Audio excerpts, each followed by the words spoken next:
আমরা এই অন্তর্বর্তীকালীন সরকারকে বলেছি, মনে রাখা দরকার আগে যে সরকার ছিল তাকে গণঅভ্যুত্থানের মধ্য দিয়ে বিদায় করা হয়েছে। এই কারণে তারা জনগণকে উদ্বিগ্ন করে রেখেছিল, দেশটা কিভাবে চলবে, কোথায় থাকবে এবং কি করেছিল জানেন।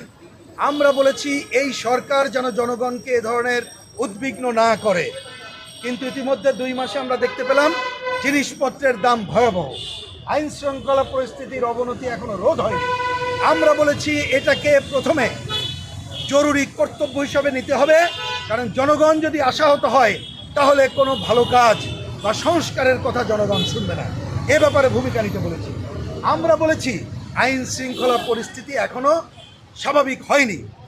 আমাদের শ্রমিকরা যারা এতদিন কথা বলতে পারেনি, তারা জাতীয় ন্যূনতম তাদের নিজের মজুরি দাবি করে, তারা মালিকের নিষ্পেষণ বন্ধ চায়, তাদের যারা ছাঁটাই হয়েছে কাজ চায়, বকেয়া বেতন চায়। এটা দিয়েই সমাধান করতে হবে। আমরা বলেছি কেন আমাদের দেশের ধর্মী এবং আদিবাসী সংখ্যালঘুরা তারা নিরাপত্তাহীনতায় থাকবে, এইটা ঠিক না।